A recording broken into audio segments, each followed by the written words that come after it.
तो एक ऐसा इवेंट था जिसका इंतजार सच कहूं तो पूरे देश को था, लेकिन वो एक बहुत बड़ी निराशा में बदल गया। जी हाँ, हम बात कर रहे हैं लियोनेल मेसी के गोट इंडिया टूर की। ये एक शानदार जश्न होना था, पर बन गया एक बहुत बड़ा विवाद। और देखिए, ये कोई छोटी मोटी गड़बड़ी नहीं थी। नहीं, बिल्कुल नहीं। ये एक ऐसी घटना थी जहां एक इतना बड़ा भव्य आयोजन पूरी तरह से, जिसे कहते हैं ना, पटरी से ही उतर गया। और इसकी वजह से सिर्फ भारत में ही नहीं, बल्कि दुनिया भर के स्पोर्ट्स वर्ल्ड में सुर्खियां बनी। तो सवाल ये उठता है कि आखिर हुआ क्या था? वो कौन सी वजह थी जिन्होंने हजारों फैंस के इतने ज्यादा उत्साह को, इतने ज्यादा जोश को गुस्से और निराशा में बदल दिया? चलिए आज इस पूरी कहानी को परत दर परत खोलते हैं और समझते हैं। तो कहानी की शुरुआत होती है कोलकाता के सॉल्ट लेक स्टेडियम से। यही वो जगह है जहां सब कुछ गलत होना शुरू हुआ।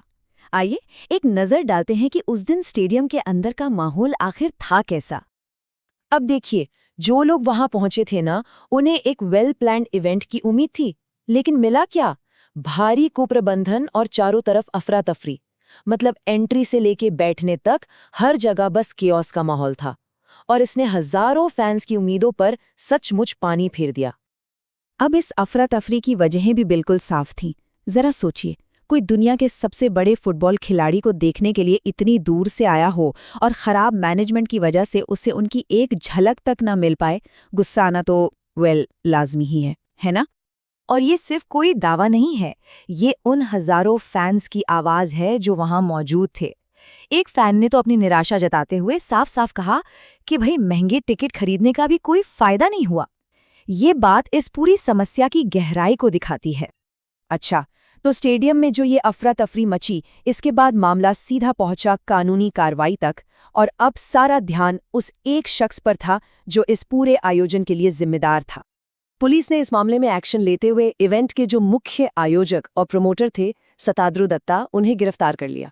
और उन पर जो आरोप लगे वो काफी गंभीर थे, जैसे कि भीड़ को कंट्रोल न कर पाना, सुरक्षा को पूरी तरह से नजरअंदाज करना, और तो और टिकटिंग सिस्टम में भी भारी गड़बड़ियां होना। और इसके बाद जो कानूनी कार्रवाई हुई वो बहुत तेजी से हुई। अदालत ने भी मामले की गंभीरता को समझा और बहुत सख्त रवैया अपनाया। सताद्रु दत्ता की जमानत याचिका को खारिज कर दिया गया और उन्हें सीधे 14 दिनों की पुलिस हिरासत में भेज दिया गया। लेकिन रुकिए, कहानी यहीं खत्म नहीं होती। आयोजक की गिरफ्तारी तो बस एक शुरुआत थी। अब इस पूरे इवेंट की एक डिटेल्ड ऑफिशियल जांच शुरू हो गई है। पता तो लगाना ही था कि आखिर गलती कहाँ और कैसे हुई। तो पुलिस अब हर पहलू की जांच कर रही है।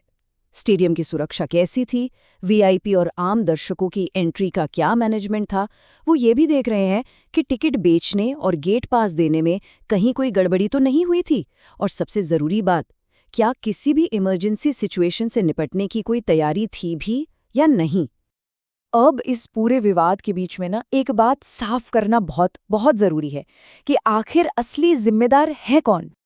और देखिए, ये बात बिल्कुल साफ होनी चाहिए कि इस पूरे मामले में लियोनेल मेसी की कोई भी भूमिका नहीं है। ये जो विवाद है, ये पूरी तरह से इवेंट के मैनेजमेंट और ऑर्गेनाइजेशन की नाकामी का नतीजा है। ये जानना बहुत जरूरी है कि दोष खिलाड़ी का नहीं, बल्कि आयोजकों का है।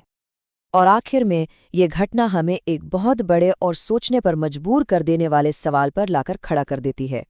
देखिए, ये सिर्फ एक इवेंट की नाकामी नहीं है, ये एक चेतावनी भी है।